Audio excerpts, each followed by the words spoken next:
Hello दोस्तों, आप सभी का स्वागत है मेरा यूट्यूब चैनल सुबह स्टडी पे। आज हम लोग पढ़ेंगे जो एडोटेरिया के बुक है जिसका सेट नंबर रहेगा 39 और इससे जो पहले 38 सेट है वो करा दिया गया है मेरा यूट्यूब चैनल पे। आप प्ले लिस्ट में जाकर चेक कर सकते हैं और ये रहेगा फुली डिस्कशन। तो चलिए शुरू करते हैं। इसमें पहला क्वेश्चन हो जाएगा। पहला इसमें क्वेश्चन है 1 नंबर, संविधान सभा में किस प्रांत का प्रतिनिधित्व सबसे अधिक था।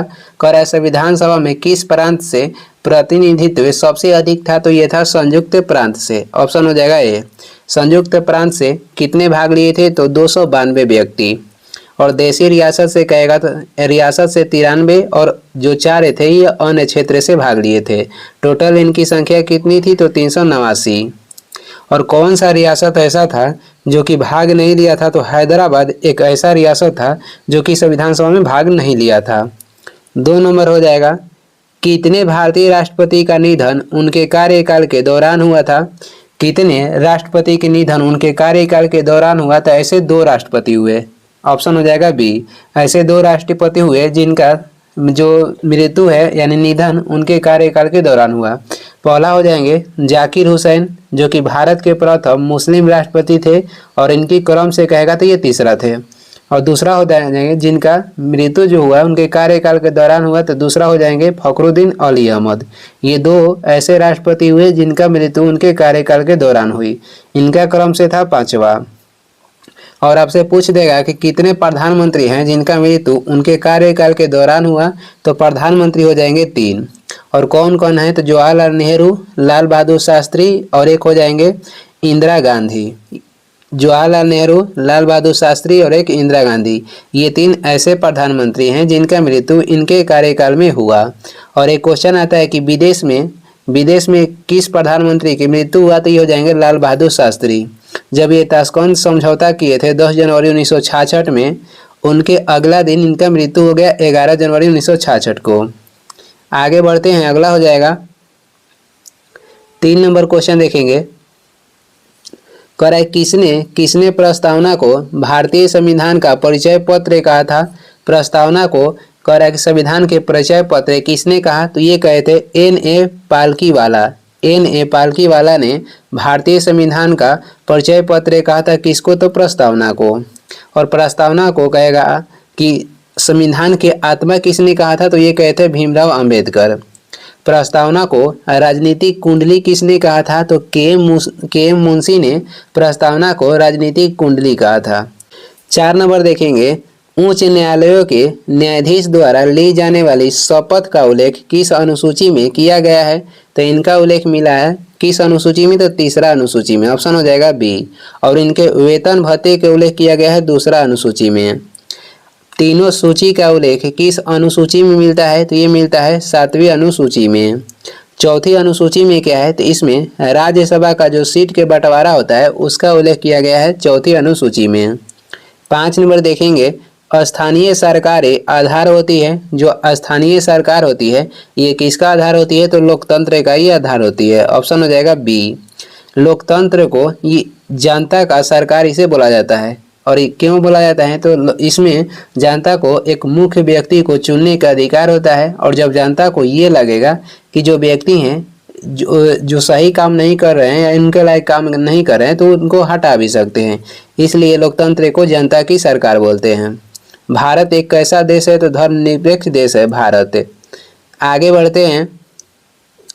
6 नंबर हो जाएगा, राष्ट्रपति द्वारा लोकसभा को भंग किया जा सकता है। राष्ट्रपति के द्वारा लोकसभा को भंग किया जा सकता है अनुच्छेद 85 के तहत। और ये किसके सलाह पे होता है, तो प्रधानमंत्री के सलाह पर राष्ट्रपति लोकसभा को भंग कर सकते हैं। ऑप्शन हो जाएगा सी। और राज्यसभा कभी भी भंग नहीं होता है। इसका कारण ये है कि 1/3 जो सदस्य हैं ये प्रति 2 वर्ष पे निर्वाचित होते हैं। आगे बढ़ते हैं। अगला हो जाएगा 7 नंबर देखेंगे, निम्नलिखित में से कौन सी भारत में एक संवैधानिक संस्था है। तो इनमें से कह रहा है कि कौन सा एक भारत में संवैधानिक संस्था है, तो इसमें से हो जाएगा राष्ट्रीय पिछड़ा वर्ग आयोग। केवल 2 जो है ये एक संवैधानिक संस्था है। ऑप्शन हो जाएगा बी यानी कि केवल 2। राष्ट्रीय पिछड़ा वर्ग आयोग के जो गठन हुआ था 1993 में हुआ था। और इसे 102वां संविधान संशोधन के तहत 2018 में इसे संवैधानिक दर्जा दिया गया। राष्ट्रीय मानव अधिकार आयोग के गठन कब हुआ था? तो 1993 में हुआ था। नीति आयोग के गठन हुआ था 1 जनवरी 2015 को। आगे बढ़ते हैं, अगला क्वेश्चन हो जाएगा और एक देख लेते हैं कि विश्व मानव अधिकार आयोग के गठन कब हुआ था? विश्व मानव अधिकार आयोग के गठन हुआ था 10 दिसंबर 1948 को और राष्ट्रीय मानव अधिकार आयोग के गठन 1993 को हुआ था। आगे देखते हैं, एक हो जाएगा महिला आयोग के गठन कब हुआ था?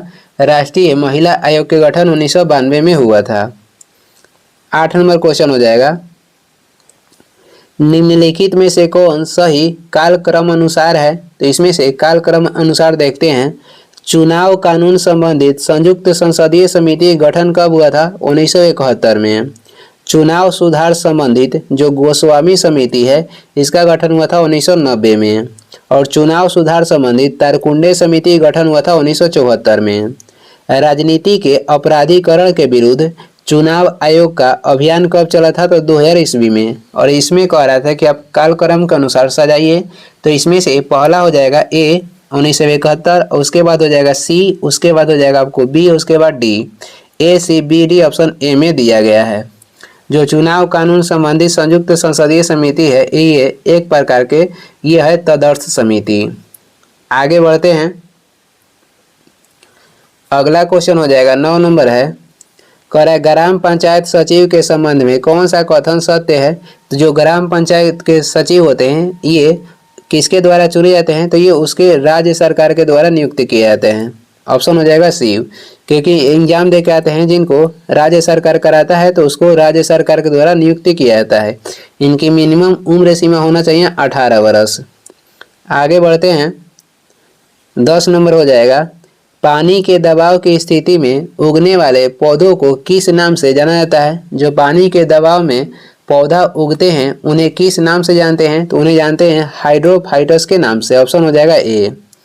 मोसोफाइटस के जो पौधे होते हैं ये मध्यम जलवायु में उगते हैं, यानी कि ज़्यादा गर्मी नहीं और ज़्यादा क्या होता है, ज़्यादा आर्द्र भी नहीं। ये मध्यम जलवायु के पौधे होते हैं जो कि आते हैं मोसोफाइटस में। जीरोफाइटस क्या है? तो ये मरुस्थल में जो पौधे उगते हैं उसे क्या बोला जाता है? तो जीरोफाइटस। आगे बढ़ते हैं, अगला हो जाएगा 11 नंबर है, निम्नलिखित में से कौन सही सुमेलित है देखना है। देखते हैं इसमें से कौन सा सही सुमेलित है।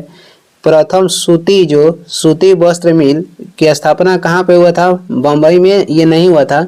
जो प्रथम सूती वस्त्र मिल था ये हुआ था कलकत्ता में, जो कि असफल रहा था। और कब हुआ था? तो 1818 में। जो बम्बई में प्रथम सूती मिल की स्थापना हुआ था ये सफल जो कहेगा तब ही हो जाएगा बम्बई। भारत के प्रथम सूती वस्त्र मिल की स्थापना कलकत्ता हुआ था 1818 में, जो कि असफल रहा। और सफल आपसे पूछेगा तो 1854 में हुआ था बम्बई में। तो यही गलत है, इसमें से हो जाएगा, इसमें कह रहा है कि कौन सा सही है? तो सही हो जाएगा 2 और 3 और गलत हो जाएगा 1। तो इसमें से सही पूछ रहा था तो ऑप्शन हो जाएगा सी 2 और 3। प्रथम जो प्रथम मशीन निर्मित कागज का विनिर्माण हुआ था ये कलकत्ता में हुआ था 1870 में और ये सही है। प्रथम सीमेंट फैक्ट्री की स्थापना कहाँ पे की गई थी? मद्रास में 1904 में, ये भी सही है। तो 2 और 3 जो सही है और 1 इसमें गलती था, तो सही पूछ रहा था, ऑप्शन हो जाएगा सी 2 और 3। आगे बढ़ेंगे, 12 नंबर हो जाएगा, पृथ्वी के परितः परिक्रमा कर रहा कृत्रिम उपग्रह इसलिए पृथ्वी पर नहीं गिरता क्योंकि पृथ्वी का आकर्षण क्या होता है? क्वेश्चन कर रहा है कि पृथ्वी के परितः परिक्रमा कर रहा कृत्रिम उपग्रह इसलिए पृथ्वी पर नहीं गिरता क्योंकि पृथ्वी के जो आकर्षण है उसके गति के लिए आवश्यक त्वरण प्रदान करता है। उसके गति के लिए आवश्यक त्वरण प्रदान करता है। आगे बढ़ेंगे, 13 नंबर हो जाएगा, भूमि की उर्वरता बढ़ाने के लिए निम्न में से कौन सी फसल उगाई जाती है? भूमि की उर्वरता बढ़ाने के लिए उड़द फसल उगाई जाती है, या बोल सकते हैं दलहनी पौधे जो हैं ये भूमि की उर्वरता को बढ़ाते हैं। गेहूं जो है ये रबी फसल के अंतर्गत आता है और रबी फसल की बुआई कब होती है? अक्टूबर और नवंबर में। चावल जो है खरीफ फसल के अंतर्गत आता है और इसकी बुआई होती है जून जुलाई में। गन्ना जो है ये साल भर में होता है, यानी कि गन्ना कितना दिन में तैयार होता है? तो 12 महीना में। आगे बढ़ते हैं, अगला क्वेश्चन हो जाएगा, कैस्पियन सागर का विस्तार निम्नलिखित में से किस देश में है? कैस्पियन सागर जो है इसका जो विस्तार है किस किस देश में है? तो इसका विस्तार हो जाएगा रूस में, तुर्कमेनिस्तान में, उसके बाद हो जाएगा अजरबैजान में और ईरान में। कैस्पियन सागर के विस्तार रूस, तुर्कमेनिस्तान, अजरबैजान और ईरान में हुआ है। इसका आंसर हो जाएगा 1 3 4 5, 1 3 4 5 ऑप्शन सी हो जाएगा। तुर्कमेनिस्तान के अगर राजधानी कहेगा तो ये हो जाएगा अशगाबाद। आर्मेनिया की राजधानी कहाँ पे है? तो एरेवन में है। अजरबैजान की राजधानी हो जाएगा बाकू। जॉर्जिया के हो जाएगा कहाँ पे राजधानी? ये हो जाएगा तबिलिसी, तबिलिसी हो जाएगा इसकी राजधानी। आगे देखेंगे जो कैस्पियन सागर है ये विश्व के सबसे बड़ा अंतर्देशीय जल निकाय है। कैस्पियन सागर विश्व के सबसे बड़ा अंतर्देशीय ये जल निकाय है। आगे बढ़ते हैं, 15 नंबर क्वेश्चन हो जाएगा, मध्य अक्षांश के तटीय प्रदेशों में किस प्रकार के वन पाए जाते हैं? मध्य अक्षांश के तटीय प्रदेशों में किस प्रकार के वन पाए जाते हैं? तो यहाँ पाए जाते हैं समशीतोष्ण सदाबहार वन। ऑप्शन हो जाएगा बी। आपसे पूछेगा कि भारत में सबसे अधिक किस प्रकार के वन पाए जाते हैं? तो भारत में पाए जाते हैं उष्णकटिबंधीय पर्णपाती वन, सबसे अधिक पाया जाता है उष्णकटिबंधीय पर्णपाती वन। आगे बढ़ते हैं, अगला हो जाएगा 16 नंबर क्वेश्चन है, दाऊदी भ्रंश कहाँ पर स्थित है? जो दाऊदी भ्रंश है ये स्थित है कुमाऊं हिमालय में, और कुमाऊं हिमालय जो है काली और सतलज नदी के बीच स्थित है। दाऊदी भ्रंश स्थित है कुमाऊं हिमालय में, और कुमाऊं हिमालय काली और सतलज नदी के मध्य स्थित है। एलिफेंटा जलप्रपात कहेगा, एलिफेंटा जलप्रपात ये मेघालय में स्थित है। 17 नंबर हो जाएगा, थीमेटिक मानचित्र में निम्न में से क्या दर्शाया जाता है? जो थीमेटिक मानचित्र है इसमें दर्शाया जाता है वनस्पति मानचित्र, वर्षा मानचित्र और उद्योग मानचित्र। तो ऑप्शन हो जाएगा डी, इनमें से सभी। आगे बढ़ते हैं, 18 नंबर हो जाएगा, 18 नंबर है, वर्ष 1997 में जलवायु परिवर्तन सम्मेलन जो हुआ था कहाँ पे हुआ था? तो 1997 में जो जलवायु परिवर्तन सम्मेलन हुआ था ये हुआ था क्योटो जापान में। ऑप्शन हो जाएगा सी। कहाँ पे? तो क्योटो जापान में हुआ था, और CO2 जो बढ़ रहा है उसे कम करने के लिए 1997 में जलवायु परिवर्तन हुआ था।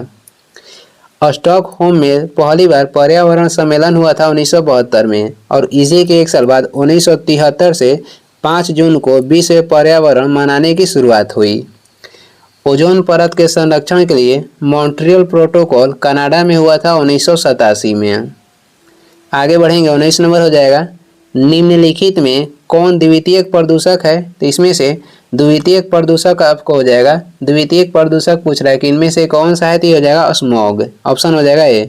बाकी कार्बन मोनोऑक्साइड, कार्बन डाइऑक्साइड और फ्लाई एश ये तीनों क्या है? तो ये तीनों आता है प्राथमिक प्रदूषक में, और SO2 भी प्राथमिक प्रदूषक में आता है।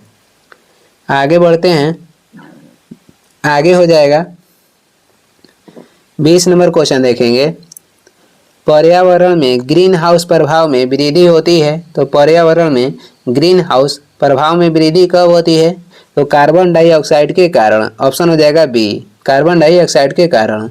कार्बन जो मोनोऑक्साइड है ये परिवहन से उत्पन्न होता है जो कि ऑक्सीजन को ब्लॉक कर देता है, जिसके कारण मनुष्य को सांस लेने में दिक्कत आती है।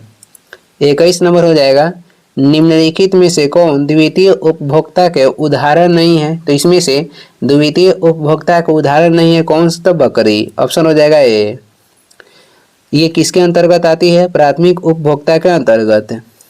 और बाकी भेड़िया, लोमड़ी और मोर जो है ये आती है द्वितीय उपभोक्ता के अंतर्गत। मोर को राष्ट्रीय पक्षी के दर्जा कब दिया गया था? तो ये दिया गया था 1963 में। मोर को राष्ट्रीय पक्षी के दर्जा 1963 में मिला था। आगे बढ़ेंगे, 22 नंबर हो जाएगा, बहमानी साम्राज्य की स्थापना किसने की थी? बहमानी साम्राज्य की स्थापना अलाउद्दीन हसन बहमानी गंगू किए थे। इनका नाम पूरा नाम हो जाएगा अलाउद्दीन हसन बहमन गंगू। और कब किए थे? तो 1347 में। बहमानी साम्राज्य के कहेगा राजधानी कहाँ थी? तो गुलबर्गा थी। और जब अहमद शाह प्रथम ने अपने शासन किए, अहमद शाह जो प्रथम थे ये जब शासन बने तो गुलबर्गा से राजधानी बदलकर कहाँ पे कर दिए थे? तो बीदर। 23 नंबर क्वेश्चन देखेंगे, 23 नंबर क्वेश्चन है, अशोक के स्तंभ लेख बिहार के किस जिले से प्राप्त हुआ था? तो इनका स्तंभ लेख प्राप्त हुआ था चंपारण जिले से। ऑप्शन हो जाएगा सी। चंपारण में ही 1917 में चंपारण आंदोलन हुआ था, जो कि नेतृत्व किए थे महात्मा गांधी। वैशाली में किनका जन्म हुआ था? तो जैन धर्म के जो 24वें तीर्थकार थे महावीर के जन्म हुआ था वैशाली में। नालंदा जो विश्वविद्यालय है इसका स्थापना किए थे कुमारगुप्त। 24 नंबर हो जाएगा, बौद्ध ग्रंथ अंगुत्तर निकाय में से किसके बारे में जानकारी मिलती है? जो बौद्ध ग्रंथ है अंगुत्तर निकाय, इसमें से किसकी जानकारी मिलती है? तो महाजनपद की। इसमें 16 महाजनपद के उल्लेख किया गया है। और आपसे पूछ देगा कि किस ग्रंथ से, यानी कि किस जैन ग्रंथ से, किस जैन धर्म से जो महाजनपद था 16 इसका उल्लेख मिलता है? तो जैन धर्म में कहेगा तो भगवती सूत्र से, और बौद्ध धर्म में कहेगा तो अंगुत्तर निकाय से 16 महाजनपद के उल्लेख मिलता था। मगध साम्राज्य की राजधानी कहाँ थी? तो राजगिरी। ये सबसे शक्तिशाली क्या था? तो ये सबसे शक्तिशाली था साम्राज्य, सबसे शक्तिशाली साम्राज्य था मगध। आगे बढ़ेंगे, 25 नंबर हो जाएगा, मौर्य वंश के शासन के पतन के लिए निम्नलिखित में से कौन उत्तरदायी था? तो मौर्य वंश के शासन के क्रय के उत्तरदायी कौन थे? तो पुष्यमित्र शुंग। ऑप्शन हो जाएगा बी। मौर्य वंश के अंतिम शासक कौन थे? बृहद्रथ। और मौर्य वंश के बाद कौन वंश शासन किया? तो शुंग वंश, जो कि इसके संस्थापक थे पुष्यमित्र शुंग। पुष्यमित्र शुंग जो थे, यानी कि शुंग वंश के आपको अंतिम शासक कौन थे? शुंग वंश के अंतिम शासक हुए देवभूति। देवभूति को हराकर वासुदेव ने कर्ण वंश की नींव डाली। कालाशोक जो थे, ये बिहार दरोगा के मेंस में क्वेश्चन आया था, कालाशोक किस वंश से संबंधित थे? तो कालाशोक थे शिशुनाग वंश के। कनिष्क जो थे ये कुषाण वंश के सबसे प्रतापी शासक थे। 26 नंबर हो जाएगा, एज ऑफ कंसेंट एक्ट किस गवर्नर जनरल के शासनकाल में पारित हुआ था? तो ये किसके शासनकाल में पारित हुआ था? तो लैंसडाउन के शासनकाल में ये पारित हुआ था। जो दूसरा कारखाना अधिनियम भारत में लाया गया था लैंसडाउन के शासनकाल में लाया गया था 1891 में, और प्रथम जो कारखाना अधिनियम लाया गया था लॉर्ड रिपन के कार्यकाल में 1881 में लाया गया था। गांधी इरविन समझौता जो कि 5 मार्च 1931 में हुआ था, ये लॉर्ड इरविन के शासनकाल में हुआ था। लॉर्ड वेलेस्ली ने फोर्ट विलियम कॉलेज की स्थापना 1800 ईस्वी में कोलकाता में कराए थे। आगे बढ़ेंगे, 27 नंबर हो जाएगा, 27 है, 1857 की क्रांति से संबंधित पुस्तक द ग्रेट रेबिलियन के लेखक कौन है? 1857 की क्रांति से संबंधित जो पुस्तक है द ग्रेट रिबेलियन के लेखक कौन हो जाएंगे? तो इसका लेखक हो जाएंगे अशोक मेहता। ऑप्शन हो जाएगा बी। अशोक मेहता समिति गठन 1977 में हुआ था। संबंध कहेगा तो पंचायती राज्य से है। अशोक मेहता समिति ने पंचायती राज्य को द्विस्तरीय के सुझाव दिया था। बी.डी. सावरकर ने 1904 में अभिनव भारत के गठन किए थे। 1857 जो डिजिट में लिखा पुस्तक मिलेगा, 1857 पुस्तक के लेखक जहाँ ये डिजिट में लिखा हुआ तो वो हो जाएंगे एस.एन. सेन। 28 नंबर हो जाएगा, अखिल भारतीय साम्यवादी दल की स्थापना कब की गई थी? अखिल भारतीय साम्यवादी दल की जो स्थापना की गई थी ये आपसे पूछ रहा है कब की गई थी? तो 1925 में। ऑप्शन हो जाएगा डी। और कम्युनिस्ट पार्टी गठन भी 1925 में हुआ था। या काकोरी ट्रेन कांड जो हुआ था ये भी 1925 में ही हुआ था। 1919 में जो अमृतसर में कांग्रेस का अधिवेशन हुआ था इसका अध्यक्षता किए थे मोतीलाल नेहरू। खेड़ा सत्याग्रह कब हुआ था? तो 1918 में, और इसका नेतृत्व महात्मा गांधी किए थे वहाँ के मजदूर द्वारा। जो मिल के मजदूर थे वे हड़ताल किए थे, और पहली बार महात्मा गांधी यहाँ भूख हड़ताल किए थे 1918 में, जिसका नाम दिया गया खेड़ा सत्याग्रह। असहयोग आंदोलन कब हुआ था? 1 अगस्त 1920 को असहयोग आंदोलन महात्मा गांधी ने किए थे। आगे देखेंगे, आगे हो जाएगा 29 नंबर देखेंगे, गंडमक की संधि के साथ किस युद्ध की समाप्ति हुई थी? गंडमक की संधि के साथ समाप्ति हुई थी द्वितीय आंग्ल अफगान युद्ध। ऑप्शन हो जाएगा सी। द्वितीय जो आंग्ल अफगान युद्ध था ये कब हुआ था? 1878 से लेकर 1880 तक। और प्रथम आंग्ल अफगान युद्ध कहेगा तो 1839 से 1842 तक हुआ था। द्वितीय आंग्ल बर्मा युद्ध कब हुआ था? 1824 से 26 तक। और ये द्वितीय जो आंग्ल बर्मा युद्ध था ये समाप्त हुआ था यांडबू की संधि के तहत। यांडबू की संधि के तहत द्वितीय आंग्ल बर्मा युद्ध समाप्त हुआ और द्वितीय आंग्ल अफगान युद्ध समाप्त हुआ था गंडमक की संधि के तहत। आगे बढ़ेंगे, अगला 30 नंबर क्वेश्चन हो जाएगा, बर्फ के दो टुकड़ों को आपस में दबाने पर टुकड़े आपस में चिपक जाते हैं, ऐसा क्यों होता है? तो ऐसा इसलिए होता है कि दाब अधिक होने से बर्फ के गलनांक घट जाता है। ऑप्शन हो जाएगा ए। और इसमें आयतन क्या होता है? तो आयतन कम हो जाता है और आपसे घनत्व पूछेगा तो घनत्व बढ़ जाता है।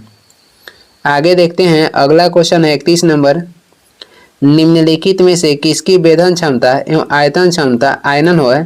निम्नलिखित में से कह रहा है किसकी वेधन क्षमता एवं आयनन क्षमता सबसे अधिक होती है? वेधन क्षमता किसकी सबसे अधिक होती है? तो गामा किरण की वेधन क्षमता सबसे अधिक होती है और आयनन क्षमता सबसे अधिक होती है अल्फा किरण की। ऑप्शन हो जाएगा सी। क्वेश्चन में यही बोल रहा था कि वेधन क्षमता किसकी अधिक है और आयनन क्षमता सबसे किसकी अधिक है? तो वेधन क्षमता सबसे अधिक हो जाएगा गामा किरण के, आयनन क्षमता सबसे अधिक होता है अल्फा किरण के। जो गामा किरण है ये आवेशहीन होता है, अल्फा होता है धनात्मक और बीटा किरण होता है ऋणात्मक। 32 नंबर क्वेश्चन देखेंगे, तो 32 नंबर हो जाएगा, एक अच्छे ईंधन में कौन सा गुण शामिल नहीं होता है? एक अच्छे ईंधन में कह रहा है कौन सा गुण है जो कि शामिल नहीं होता है? तो अच्छा ईंधन के गुण, उसका ऊष्मीय मान निम्न होना चाहिए, ये नहीं है। अच्छा ईंधन का ऊष्मीय मान क्या होना चाहिए? तो अधिक होना चाहिए, ये नहीं है, यानी कि यही गलत है। बाकी देख लेते हैं ईंधन के बारे में। अच्छा गुण क्या है? तो आसानी से उपलब्ध हो, जलने के पश्चात हानिकारक पदार्थ उत्पन्न ना हो, इसके बाद उसका प्रज्वलन ताप निम्न होना चाहिए। प्रज्वलन ताप इसका निम्न होना चाहिए, न कि ऊष्मीय मान। तो इसमें से गलत पूछ रहा था तो सी हो जाएगा। 33 नंबर देखेंगे, निम्नलिखित में से कौन सही नहीं सुमिलित है? इसमें से कौन सा सही सुमिलित नहीं है? तो इसमें सही सुमिलित नहीं है। प्रकाश के अपवर्तन का नियम आइंस्टीन नहीं दिए थे, प्रकाश के अपवर्तन के नियम दिए थे बी स्नेल। आइंस्टीन ने प्रकाश के विद्युत प्रभाव की खोज किए थे। गति के विषयक नियम की खोज किसने किया था? न्यूटन। प्रकाश का व्यक्तीकरण के खोज किसने किया था? Thomas young. और प्रकाश के तरंग सिद्धांत किसने दिया था? तो ये दिए थे हाइगेंस। हाइगेंसबर्ग दिए थे प्रकाश के तरंग सिद्धांत। इसमें से कह रहा है गलत कौन सा है? तो ऑप्शन हो जाएगा बी, ये गलत था। आगे बढ़ते हैं, 34 नंबर क्वेश्चन देखेंगे, निम्नलिखित में से कौन ठोस द्रव्य और गैस तीनों रूप में पाया जाता है? ठोस द्रव्य और गैस के रूप में कौन पाया जाता है? तो ये पाया जाता है अधातु। ऑप्शन हो जाएगा सी। धातु केवल ठोस अवस्था में पाया जाता है, अपवाद में पारा है। अपवाद में पारा को छोड़ के सभी क्या होता है? तो ठोस अवस्था में पाया जाता है। 35 नंबर हो जाएगा, निम्नलिखित में से कौन सा एक रेडियो एक्टिव तत्व नहीं है? तो इसमें से रेडियो एक्टिव तत्व कौन नहीं है? इसमें हो जाएगा कौन नहीं है? तो कैडमियम नहीं है। ऑप्शन हो जाएगा बी। निम्नलिखित में से कौन सा एक रेडियो एक्टिव तत्व नहीं है? तो कैडमियम नहीं है। बाकी प्लूटोनियम हो जाएगा, यूरेनियम हो जाएगा और थोरियम, ये तीनों क्या है? तो ये तीनों रेडियो एक्टिव तत्व है। थोरियम जो है सबसे अधिक उत्पादन भारत में होता है। और भारत में कहाँ पे? तो केरल के तट पे, जिसका जो अयस्क है मोनाजाइट होता है। जो प्लूटोनियम है इसका प्रयोग नागासाकी पे जो बम गिराया गया था उसमें किया गया था, जिसका नाम क्या था? तो नागासाकी पे जो बम गिराया गया था, फैट में नाम था, उसमें प्रयोग किया गया था प्लूटोनियम 239 को। जो हिरोशिमा पे बम गिराया गया था उसमें यूरेनियम 235 का प्रयोग किया गया था। इसका नाम क्या था? तो इसका नाम था लिटिल बॉय। आगे बढ़ते हैं, अगला हो जाएगा 36 नंबर है, गेमेक्सिन डीडीटी और ब्लीचिंग पाउडर में महत्वपूर्ण यौगिक है। तो इसमें महत्वपूर्ण यौगिक हो जाएगा क्लोरीन। ऑप्शन हो जाएगा डी। आगे बढ़ते हैं, डीडीटी के फुल फॉर्म हो जाता है डाइक्लोरोडाइफिनाइल ट्राइक्लोरोइथेन। 37 नंबर देखेंगे, मानव श्वसन में कार्बन डाइऑक्साइड का संचरण सर्वाधिक किसके माध्यम से होता है? तो मानव श्वसन में जो कार्बन डाइऑक्साइड का संचरण होता है ये सर्वाधिक किसके माध्यम से होता है? बाइकार्बोनेट्स के रूप में। ऑप्शन हो जाएगा सी। हीमोग्लोबिन के कार्य क्या है? तो हीमोग्लोबिन के जो कार्य है ये ऑक्सीजन के परिवहन करना है और एक हीमोग्लोबिन ये 4 ऑक्सीजन परमाणु को ढोता है। जो प्लाज्मा है ये रक्त के 55% होता है, यानी रक्त के 55% होता है प्लाज्मा। आगे बढ़ेंगे, 38 नंबर हो जाएगा, प्राणियों के निम्नलिखित में से किस संवर्ग में त्रिकोष्ठीय हृदय होता है। यानी कह रहा है कि इस प्राणी में जो ऑप्शन दिया गया है किसमें, किसके हृदय में तीन तीन त्रिकोष्ठी होता है, यानी कि 3 कोष्ठ होता है। तो ये हो जाएगा किसमें होता है, उभयचर और सरीसृप वर्ग के। उभयचर और सरीसृप वर्ग के जो प्राणी होते हैं उनके हृदय में 3 कोष्ठ होता है, जैसे कि मेढक। बाकी मत्स्य में होता है 2 कोष्ठ और मगरमच्छ के हृदय में होता है 4 कोष्ठ और मनुष्य के हृदय में भी, यानी कि स्तनपायी के हृदय में भी 4 कोष्ठ होता है। कुछ कुछ अपवाद भी है। आगे बढ़ते हैं, 39 नंबर हो जाएगा, मूत्र का पीला रंग किसकी मौजूदगी के कारण होता है। तो मूत्र का जो पीला रंग होता है ये यूरोक्रोम के मौजूदगी के कारण होता है। ऑप्शन हो जाएगा डी। कोलेस्ट्रॉल कहाँ पे जमा होता है, तो यकृत में जमा होता है। पित्त के निर्माण होता है यकृत में, लेकिन पित्त जमा कहाँ पे होता है, तो ये होता है पित्ताशय में। 40 हो जाएगा, टेरिडोफाइटा पौधे के उदाहरण हैं। तो टेरिडोफाइटा पौधे के उदाहरण हो जाएगा मार्सिलिया एवं फर्न। मार्सिलिया एवं फर्न ये टेरिडोफाइटा पौधे के उदाहरण हो जाएगा। आगे बढ़ते हैं, टेरिडोफाइटा के जो पौधे होते हैं ये नम एवं छायादार स्थान पे उगते हैं। 41 नंबर देखेंगे, a brief history of time नामक पुस्तक किसने लिखी है। A brief history of time पुस्तक के लेखक हो जाएंगे स्टीफन हॉकिंग। ऑप्शन हो जाएगा ए। द स्ट्रगल पुस्तक के लेखक कौन थे, तो एस बोस थे, यानी सुभाष चंद्र बोस। एस.सी. बोस हो जाएंगे। एस.सी. बोस द स्ट्रगल पुस्तक के लेखक हो जाएंगे। सीवी रमन ने रमन प्रभाव की खोज की थी और इन्हीं कारण इनको 1930 में नोबेल पुरस्कार दिया गया था।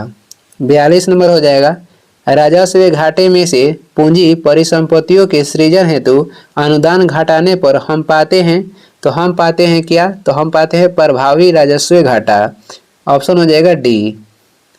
राजकोषीय घाटा क्या है, सरकार के कुल खर्च से, सरकार कर रहा है सरकार के कुल खर्च आय से अधिक जब होगा उसे राजकोषीय घाटा कहते हैं। सरकार के जितना कुल खर्च है आय से अधिक होगा तो उसे कहते हैं राजकोषीय घाटा। आगे बढ़ेंगे, 43 नंबर क्वेश्चन हो जाएगा, वैयक्तिक प्रयोज्य आय से क्या अभिप्राय है। तो वैयक्तिक प्रयोज्य आय से अभिप्राय हो जाएगा व्यक्तिगत आय माइनस प्रत्यक्ष कर। ऑप्शन हो जाएगा सी। जो अप्रत्यक्ष कर है, जो रेखी समिति थी इसका संबंध हो जाएगा अप्रत्यक्ष कर से, रेखी समिति का। और अप्रत्यक्ष कर के अंतर्गत आता है सीमा शुल्क, मनोरंजन शुल्क, उत्पाद शुल्क और बिक्री शुल्क। आगे बढ़ते हैं, 44 नंबर देखेंगे, उपयोगिता से तात्पर्य है। उपयोगिता से क्या तात्पर्य है, तो उपयोगिता से तात्पर्य हो जाएगा एक विषयात्मक अवधारणा। ऑप्शन हो जाएगा ए। आगे बढ़ेंगे, अगला हो जाएगा 45 नंबर देखेंगे, प्रधानमंत्री रोजगार योजना की शुरुआत किस पंचवर्षीय योजना के दौरान की गई थी। प्रधानमंत्री रोजगार योजना की शुरुआत जो हुआ था 1993 में हुआ था और ये किस पंचवर्षीय योजना के दौरान हुई थी, तो 8वीं पंचवर्षीय योजना के दौरान। ऑप्शन हो जाएगा डी। 8वीं पंचवर्षीय योजना के कार्यकाल 1992 से 1997 तक था और 5वीं जो पंचवर्षीय योजना था ये 5 साल नहीं चली, 1 साल पहले ही इसे बंद कर दिया गया। क्वेश्चन भी आता है कि कौन सा पंचवर्षीय योजना था जिसे 1 साल पहले ही समाप्त किया गया था, तो ये था 5वीं पंचवर्षीय योजना। कार्यकाल था 1974 से 1978 तक। चौथी पंचवर्षीय योजना के कार्यकाल 1969 से 1974 और छठी के है 1980 से 1985। 46 देखेंगे, विश्व के पहला स्टॉक एक्सचेंज की स्थापना किस देश में की गई थी, तो ये की गई थी नीदरलैंड के एम्स्टर्डम में। ऑप्शन हो जाएगा डी। ऑप्शन हो जाएगा डी, नीदरलैंड के एम्स्टर्डम में किया गया था। कब, तो 1602 में। भारतीय स्टॉक एक्सचेंज के गठन कब हुआ था, भारतीय स्टॉक एक्सचेंज की स्थापना हुआ था 1992 में। सेबी की स्थापना हुआ था 1988 में और ये स्टॉक एक्सचेंज के लिए कार्य करता है। इसे वैधानिक दर्जा दिया गया था 1992 में। जापान के जो स्टॉक एक्सचेंज है उसका नाम हो जाएगा STE। आगे बढ़ते हैं, 47 नंबर हो जाएगा, छोटे पैमाने के उद्योग के विकास के लिए सुझाव हेतु किस समिति का गठन किया गया था। छोटे पैमाने के जो उद्योग है उसे विकास के लिए किस समिति के गठन किया गया था? ये हो जाएगा आबिद हुसैन समिति। आबिद हुसैन समिति जिसका संबंध है लघु उद्योग से। दीपक पारेख समिति के संबंध किससे हो जाएगा? बुनियादी ढांचा के वित्त पोषण से। बुनियादी ढांचा के वित्त पोषण से संबंध हो जाएगा दीपक पारेख समिति का। रेखी समिति के संबंध हो जाएगा अप्रत्यक्ष कर से। आगे बढ़ते हैं, अगला क्वेश्चन हो जाएगा 48 नंबर। 48 है, योजना परियोजन हेतु राष्ट्रीय राजधानी क्षेत्र की रूपरेखा तैयार करने हेतु निम्नलिखित में से किन मानदंड का प्रयोग किया गया? योजना परियोजना हेतु राष्ट्रीय राजधानी क्षेत्र की रूपरेखा तैयार करने हेतु निम्नलिखित में से किन मानदंड का प्रयोग किया गया? तो इसका नाम हो जाएगा, और इसका हो जाएगा ऑप्शन डी, यानी कि प्रकारात्मक एकता, भू आकृतिक और जनसंख्यांकी विशेषता तथा प्रशासनिक संलग्नता। आगे बढ़ते हैं, अगला हो जाएगा 49 नंबर क्वेश्चन है, लंबा पवन ऊर्जा संयंत्र कहाँ पर स्थित है? लंबा पवन ऊर्जा संयंत्र कहाँ पर स्थित है? तो ये स्थित है तमिलनाडु में। ऑप्शन हो जाएगा बी। अन्नामलाई राष्ट्रीय उद्यान ये भी तमिलनाडु में है। गिर राष्ट्रीय उद्यान कहेगा तो गुजरात में है। नारी शक्ति योजना चालू करने वाला राज्य कौन सा है? तो ये हो जाएगा सिक्किम। और राज्य समझ जो झील है ये राजस्थान में है। 50 नंबर हो जाएगा, पिछवाई चित्रकला किस देवता से संबंधित है? पिछवाई चित्रकला संबंधित किस देवता से है? तो श्रीनाथ जी कृष्ण से, यानी कृष्ण से संबंधित है। ऑप्शन हो जाएगा सी। दक्षिण भारत के जो संत नयनार थे, दक्षिण भारत के संत नयनार थे, ये इनका संबंध किससे था? यानी कि ये किनको मानते थे? तो नयनार मानते थे किनसे? तो भगवान शिव को। और इनकी संख्या थी 63। और जो अलवर संत थे ये किनको मानते थे? तो ये मानते थे भगवान विष्णु को, और इनकी संख्या थी 12। और इसके बाद कुछ महत्वपूर्ण क्वेश्चन है, देख लेते हैं। यहाँ से महत्वपूर्ण क्वेश्चन देखेंगे जो कि दिया गया है गुप्त वंश के बारे में। समुद्रगुप्त का उत्तराधिकारी कौन हुआ? समुद्रगुप्त के उत्तराधिकारी हुए थे चंद्रगुप्त द्वितीय। और इनका उपनाम कहेगा तो विक्रमादित्य है। और इनके दरबार में रहते थे नवरत्न। समुद्रगुप्त को भारत का नेपोलियन किसने कहा था? विसेंट स्मिथ ने कहा था। समुद्रगुप्त के ये उत्तराधिकारी हुए चंद्रगुप्त द्वितीय। और चंद्रगुप्त द्वितीय के शासनकाल में फाहियान भारत आया था, जो कि चीन के यात्री था। इनके दरबार में, यानी कि चंद्रगुप्त द्वितीय के दरबार में कालिदास, धन्वंतरी, वराहमिहिर जैसे विद्वान भी रहते थे। आगे बढ़ते हैं, चंद्रगुप्त द्वितीय के उत्तराधिकारी कौन हुए? तो इनका उत्तराधिकारी हुए कुमारगुप्त। और कुमारगुप्त ने ही सबसे अधिक जो अभिलेख है, जो कि 18 है, कुमारगुप्त वन के हैं, यानी कुमारगुप्त प्रथम के मिले हैं। आगे बढ़ते हैं, अगला हो जाएगा, कुमारगुप्त ने ही नालंदा विश्वविद्यालय की स्थापना की। प्रसिद्ध सुदर्शन झील था, इसका पुनरुद्धार किसने किया था? स्कंदगुप्त। और कहे किस गुप्त शासक के शासनकाल में हुणों ने आक्रमण किया? तो स्कंदगुप्त के शासनकाल में। गुप्त काल में भू राजस्व कुल उत्पादन का 1/4 भाग से 1/6 भाग था। इस काल में उज्जैन सर्वाधिक महत्वपूर्ण व्यापारिक केंद्र था। यानी आपसे पूछेगा कि गुप्त काल में सबसे सर्वाधिक महत्वपूर्ण जो व्यापारिक केंद्र था कौन था? तो यह जाएगा उज्जैन। गुप्त सम्राट ये वैष्णव धर्म के अनुयायी थे। किसे मानते थे? तो वैष्णव धर्म के मानते थे। विष्णु के जो वाहन है गरुड़, गुप्त शासकों का राजकीय चिन्ह था। गुप्त राजाओं की शासकीय भाषा क्या था? तो संस्कृत था। आगे देखेंगे, गुप्त राजाओं की जो शासकीय भाषा थी ये हो जाएगी संस्कृत। अगला है, गुप्त काल में चांदी के सिक्कों को रुपये कहा जाता था, और सोने के सिक्के के क्या बोलते थे? तो सोने के सिक्के को दिनार। मंदिर बनाने की कला का जन्म गुप्त काल में ही हुआ था। गुप्त काल को भारतीय इतिहास का स्वर्ण युग कहा जाता था। अंतिम गुप्त शासक पूछेगा तो ये हो जाएंगे विष्णुगुप्त। और ये इस वीडियो के लास्ट क्वेश्चन है। ये ऐसा बुक है जो कि सभी एग्जाम के लिए सबसे बेस्ट यानी कि महत्वपूर्ण है। और आज के वीडियो यहीं समाप्त करते हैं। वीडियो को लास्ट तक देखने के लिए धन्यवाद। वीडियो पसंद आ रहा है तो लाइक कर दें, चैनल पर नए हैं तो सब्सक्राइब कर दें। कुछ सुझाव एवं सलाह देना है तो कमेंट करके ज़रूर बताएं। और इसका PDF चाहिए तो डिस्क्रिप्शन में टेलीग्राम के लिंक है, वहां से डाउनलोड कर लीजिए, या टेलीग्राम पे सर्च भी कर सकते हैं सुबह स्टडी। Thank you.